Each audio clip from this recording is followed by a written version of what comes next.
Hey there, I'm Steve, and welcome to Jamsin Entertainment.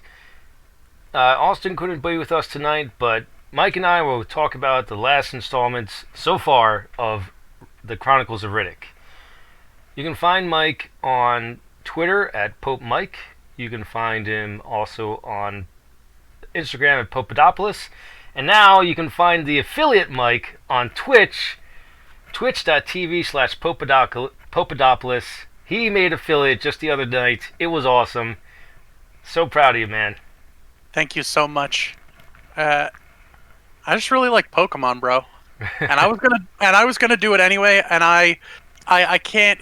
It was everybody like rallying behind me, like everybody I knew, all jumped in, and a couple followers. I pulled in some people from Instagram. I pulled in some people from Twitter too. So, the night that it happened, somebody rated my channel with 8 followers, and I think a good chunk of those people followed too. And then yesterday was my first affiliated stream. I got 23 subs. Oh, nice. That's awesome. Sorry. It's all good. I had to silence my phone. Oh, no, but that's hey. amazing, man. Yeah, I'm super hype. I got so excited. My older sister had my nephews watching last night, and my mom went up to see them today, and she came back with a message. My nephew was just like, "You have to stream on not Mondays and Wednesdays so I can watch too, because I have soccer." And I was like, "Oh my god, I love you so much. You're the best. You're so sweet." All right, so the third installment. Yes. Riddick. Well, one thing real quick. One thing real quick. Yes. Speaking of affiliations, I've become an Amazon affiliate again. Wait to the end of the podcast for more information on that. But yes, let's get to Riddick. I want to start out this time because there's just one thing I want to keep on bringing up about this franchise and why I love it so much. And I guess it's appropriate that it's this Riddick movie. This is my favorite Riddick movie.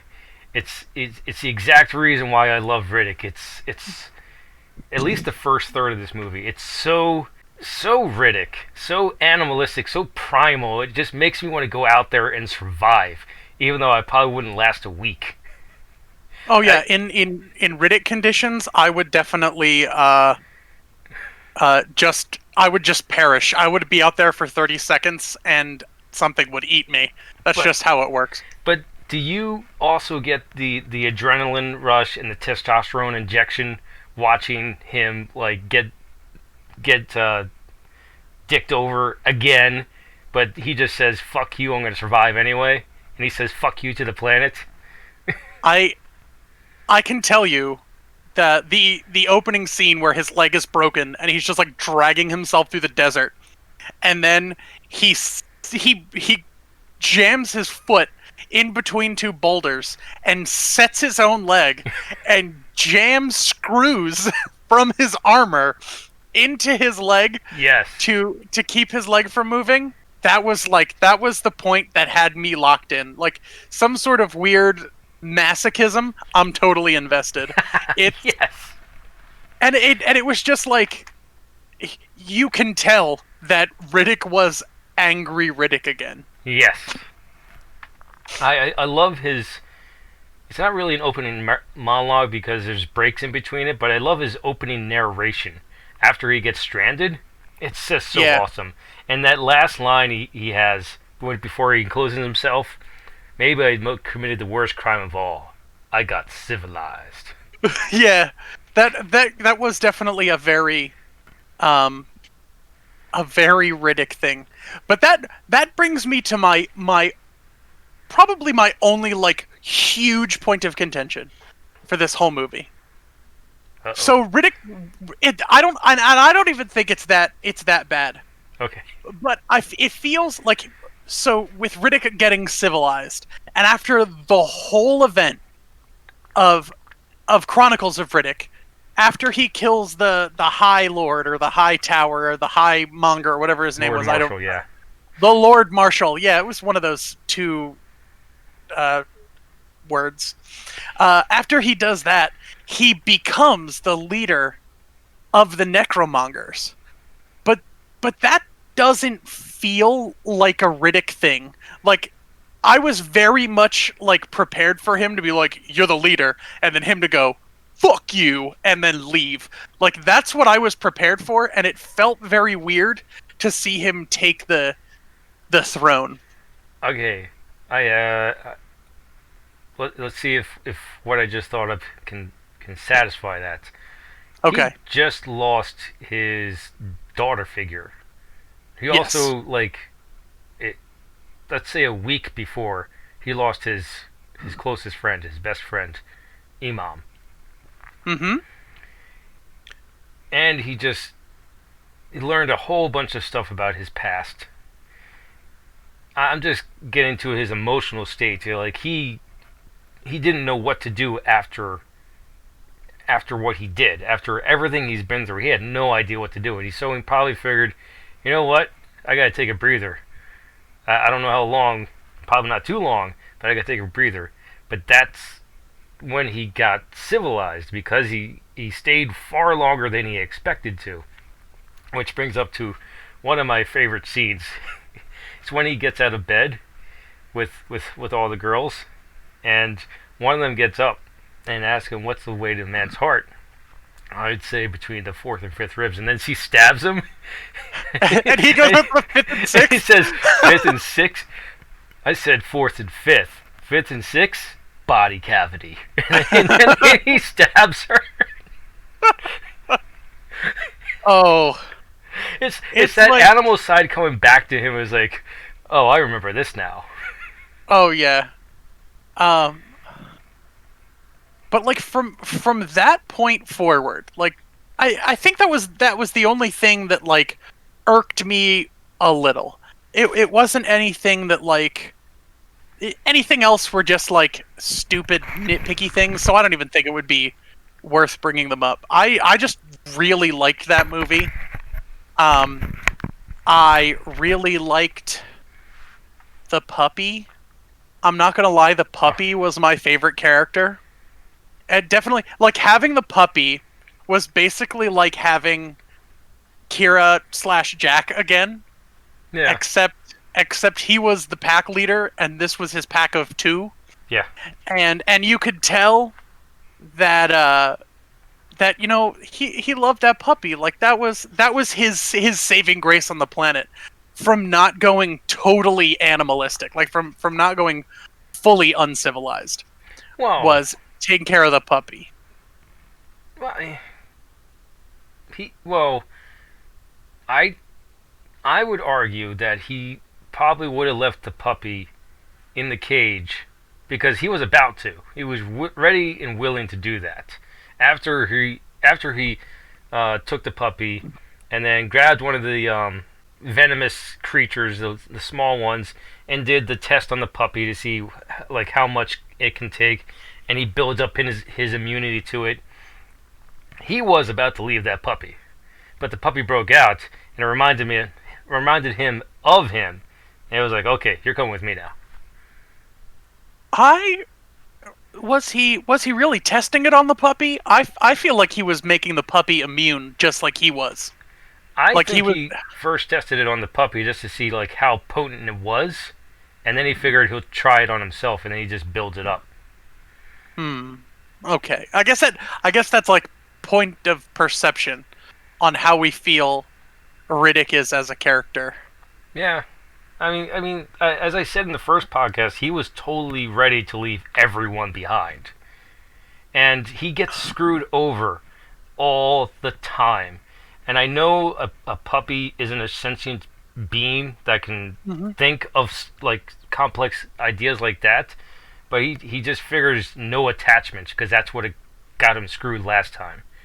He got attached to Jack and Imam, or / Kira, I mean, and then after he lost them, he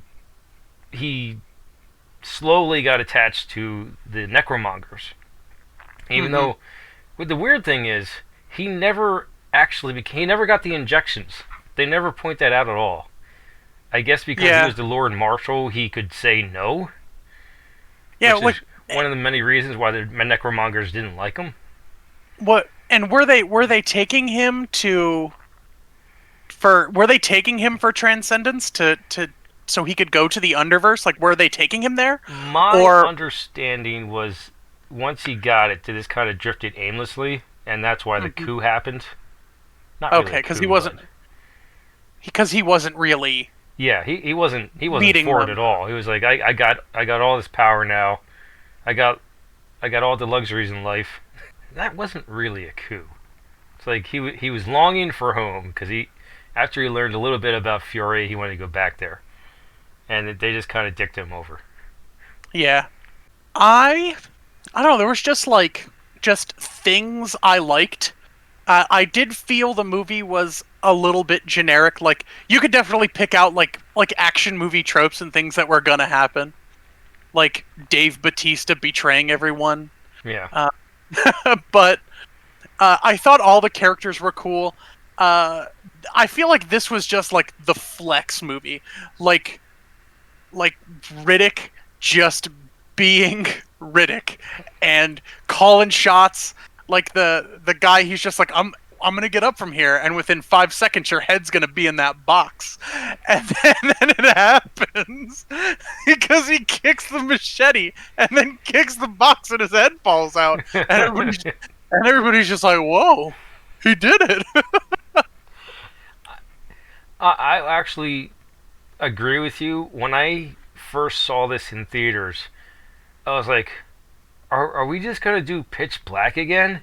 And they kind of do, they kind of don't. Because, I mean, it's another planet with creatures that are after you. It's not nighttime that brings them out, it's just rain. But Yeah. it's still another planet with creatures you have to fight against. But the story is different. He's trying to get off planet, and he sets the beacon up, which is ingenious. He's like, oh, I'm the biggest bounty in the universe. Let me just call a taxi.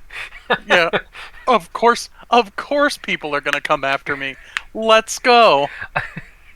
The note he leaves one ship. Yeah, and he leaves it in blood every single time. Oh my god. The two mercenary groups are absolutely hysterical, especially when they start going at each other, and then when they're cooperating together. They're still like just totally detached. I think Dave Bautista like knocked it out of the park. I loved his character, like when he shot at the dog and totally missed, and he was just like, "Oh man, I swore I totally hit it. Like somebody else must have missed." Like, it was just so ridiculous. And then they see his Riddick's dog again. It's not the same dog, is it? It couldn't be the same dog. It's like, no, it must be another dog. Yeah.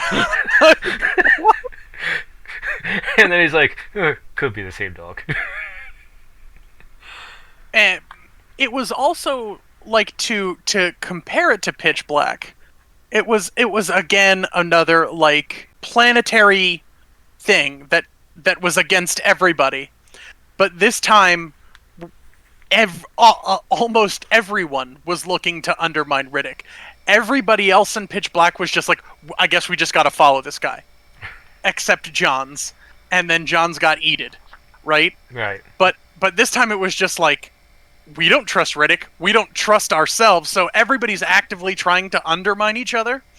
Which I felt was a little more humanizing of the character. But it was also like a different angle. Like, Pitch Black was seeing scared people deal with something that was out of their capability.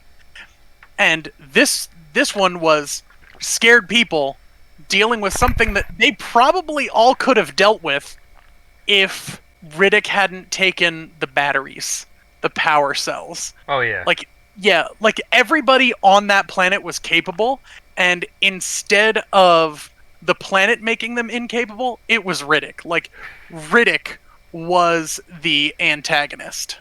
Well, he's gonna get what he wants. Oh, yeah. Let's see. I had something I wanted to say. It went away. It's all good, dude. Who Diaz was Batista's character. Who was the the leader of the first mercenary group. I don't I'm trying to remember. remember his name, but the dynamic between him and Dahl, him just being a misogynistic prick and her being a badass was just so funny. Oh yeah. It's like I had to kick his ass again. And the fact that she's consistently oppressed for being the female character and consistently comes back Yes. at everybody that talks smack on her is awesome. That she's the sniper for Johns' team Right. is amazing. And second in command. Mm-hmm. That's what I want to talk about. Johns. Did you have any idea who he was before you revealed who he was? Because the first time watching, I was like, who is this guy? Why won't he say who he is? I figured my assumption before he revealed who he was, well, I thought he was the warden to the prison. Oh. And he grabbed a team, and we were like, "Oh, Riddick's back. Let's throw him back in the slammer." That's sort of where I was. I wasn't expecting him to be Johns' father. Yeah. But that was definitely cool, sort of character interaction for Riddick as well. Because Riddick is like actively trying to get off the planet as well, and he's just like, "Bro, your kid was on drugs. He was addicted to drugs. Everything we were doing was a scam, and it took like all of Riddick's best intentions to stop Johns from or to make Johns realize that his kid was a shithole." Oh, yeah.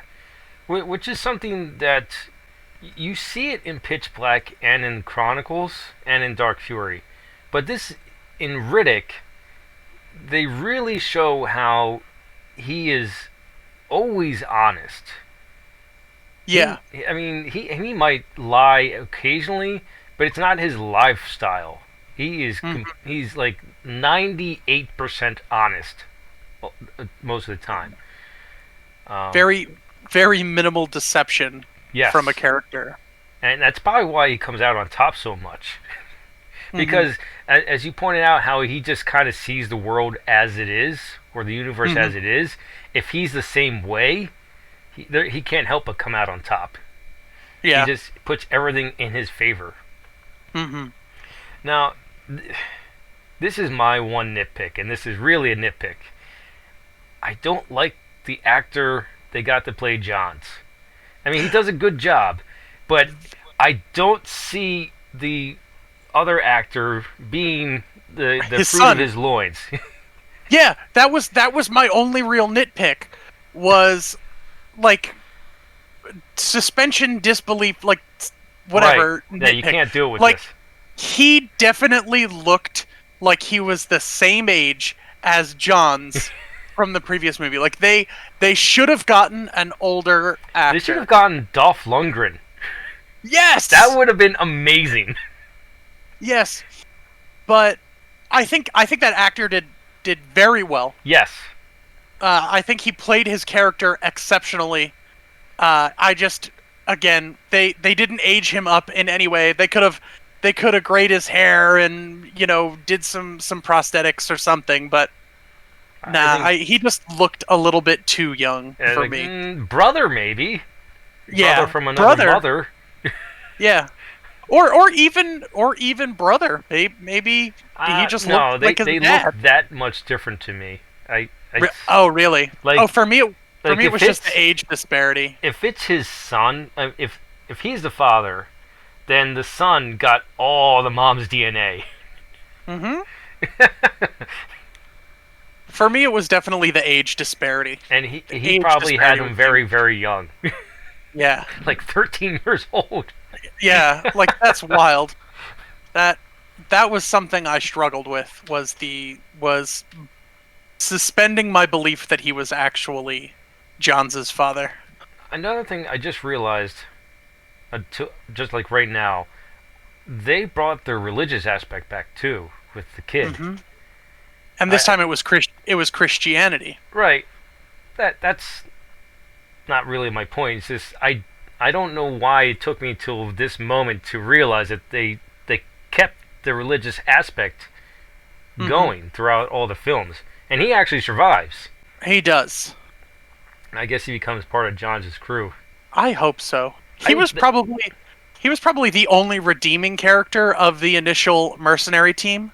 Well, no, the guy who was the engineer for the mercenary team, he was the voice of reason. Definitely. I was kind of bummed when he died. Yeah, I wish I wish he would have lived. He was a character that I genuinely liked. Like he was the first one willing to cooperate with the other mercs.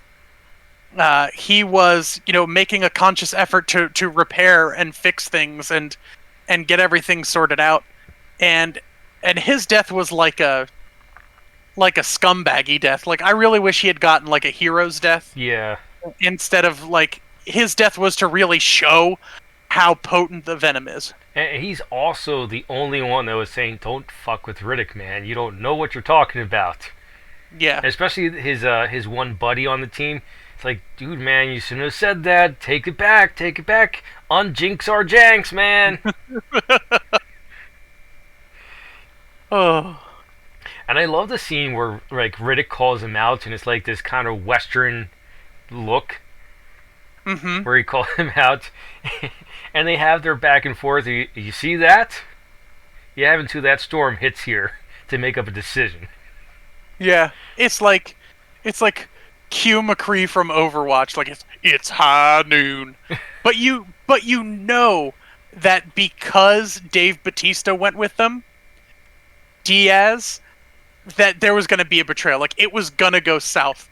Like absolutely knowing the characters that went. Well, I mean, John just planned on tranking him anyway, with Dahl from a few miles back. Mm-hmm.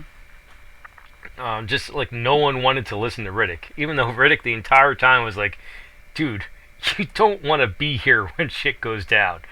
Yeah. Give me one of the ships. It's all good." We can all not die. Except for the people I already killed. Yeah, so this is one of the weird movies. I can't think of other movies off the top of my head, but this is one of the weird movies where the main character is the antagonist and the protagonist. Yes, but do we know... we only know that the I think they're called mud demons.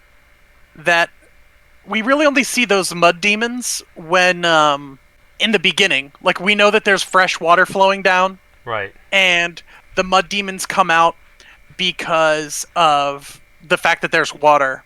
But was there anything throughout the rest of the movie to say to us that it was definitely water that caused them to come out? Yeah, so you only see them come out of the water in that one area between where he was, which was barren, and where he was going to be, which had actual, not a lot of plant life, but had plant life and the station. And then when the dog and Riddick cross over, you see a storm come around, and the dog, because the dog is scared. Yeah, the dog's scared, probably because of evolutionary programming, and it probably knows what's happening from the storm. And Riddick's like, "Dude, it's okay. It's rain. It's good."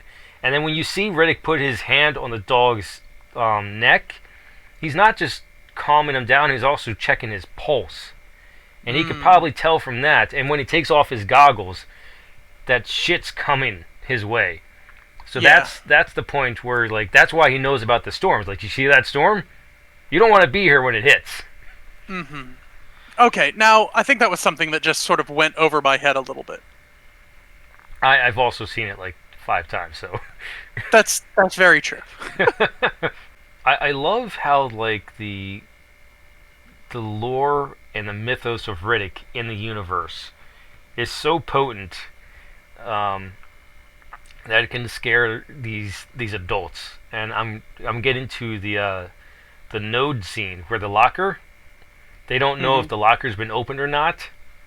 That scene was so tension-filled because you don't know I mean, okay, it's a little absurd that he could have gotten the key off of the first mercenary's neck, but it's still so amazing how his mythos is so grand and big that they would actually concede that he could have done that. It bothered me a little bit that the guy just didn't stand to the side to turn the knob. Like everybody was scared it was going to explode. Maybe I'm just underestimating the explosion that thing gives off, but he was so scared to get exploded, and it said on the lock that the explosion happens facing forward. But like I would have just stood onto the side and spinned the thingy. Yeah, but it still would have blown the doors off. Definitely. He would have been screwed no matter what. He may not have died if he stood off to the side, but he would have been screwed. And everybody just stood and watched a potential explosion that could have killed them as well. That was a little wild. But well, okay, you think of it this way: the other team would have just gotten a good laugh out of it, and the first team would be like, "Oh, bigger cut." Yeah, exactly. Just like in Chronicles, yes. When Riddick kills the dude and Toombs is like, "We're split it 4 ways." Oh man, I frickin' really enjoyed that movie. So, are you looking forward to Furia then? I am. I watched some like lore videos and stuff. I would like to learn more about the Furian race. Yes. That seems really cool. Like that was a cool part of the mythos that they splashed in, that Riddick didn't actually have surgery to get the eyes that he has, that he got them because he was a Furian, and all that cool stuff. Oh, are you when you watch more lore stuff, are you saying that you did watch the game movie Escape from Butcher Bay? I did not watch the game movie. Okay, because within the game movie, it happens within the first 20 to 30 minutes. He meets this witch doctor dude in the sewer system, and during his first escape in the game. And the one woman that keeps on appearing to him in these visions, I think it's his mom. That's where he gets his shiny eyes, his night vision eyes. Mm-hmm. Which is a kind of it's one of the very few lies that he tells Kira. He's like, well, and how do I get eyes like that? Well, I mean, at that point, he didn't really know. We didn't really know. Like, people liked Riddick so much in Pitch Black that they made more movies. Yeah. Like, in Pitch Black, he very well could have gotten eyeball surgery, like the Uchiha clan in Naruto, and just got brand new eyeballs. But I think it makes it a little better. Like, it does add that lie that he's trying to cover up at least a little bit of who he is. Right. Because he knows that the Furians are all gone, that he's the last one. I'm really interested to see where they go with Furia. I mean, does he make it back to... Forget, I'm trying to remember the end cutscene. Yeah, he does make it back to the Necromongers. And he asks where Vako is. Vako has transcended, which...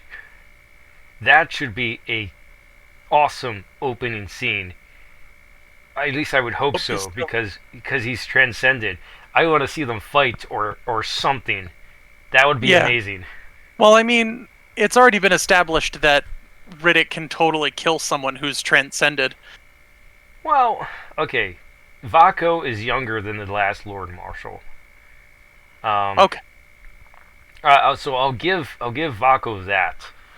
But I mean, it could also play out like Riddick's out to get some because he got fucked again. But Vako will be like, well, no, here's your planet. I don't know. Riddick's back. He might not take it. He might not take it that easily and just try to kill him. just be angry. Yeah. The perfect angry man. That's really, I think, like, fundamentally why people like Riddick so much. And it's Riddick does and says things that everyone always wants to do and say, but you can't because of the social contract, right? So we all live vicariously through Riddick because he doesn't care. You could be in line at the convenience store and some lady, cuts in front of you because she really needs gasoline, and you just want to say, "Stop it, Karen. Wait in line like everybody else." Riddick would say that, but the average Joe wouldn't, because it's just not worth the argument. Right. But Riddick just wouldn't care. He would just be mean because he can. It's definitely like an escapism and a what's it called, like a self-imposition. Like, man, I want to be Riddick. I want to not give a shit, and I want to be mean to people and tell them what's on my mind. But no. I love this franchise. Yeah, I can tell you that I was very skeptical after I watched Pitch Black and felt so meh about it. But once I watched the other two, I felt a lot better. Oh, I'm glad. So, we did convert you. You did. Wasn't my goal. My goal was always to have fun. Yeah. Those are our thoughts on Riddick. Catch Mike on Twitter at Pope Mike. Popadopoulos on Instagram. And now the affiliate Popadopoulos on twitch.tv/Popadopoulos. You can catch Jamsin Entertainment on Facebook and YouTube and on Instagram. I keep on forgetting about that one. It's on Instagram is at JamsinE85. And I've become an Amazon affiliate again, so I can work towards my dream. And what I mean by again is I had links in the description below of certain videos. Stupid me. Forgot to tell you about them. But in this video, and also if you're listening, click on the links below. You can get yourself a copy of Pitch Black, or Chronicles of Riddick, or Dark Fury, or just Riddick. And you'll be helping me out, you'll be helping the channel out, and you'll be getting awesome movies. You mean to tell us that our viewers can click a simple link at the bottom and maybe get some videos that they were going to purchase anyway after listening to our amazing podcast? Oh yeah. That's wild. Why wouldn't I help out the podcast? Help us build an awesome community of nerds so we can talk about all this stuff. Oh, I need to work on that affiliation pitch. It's okay. If you like what you saw, like it. If you think other people like it, share it. If you really liked it, hit the subscribe button. Thank you for watching and listening, and live your imagination.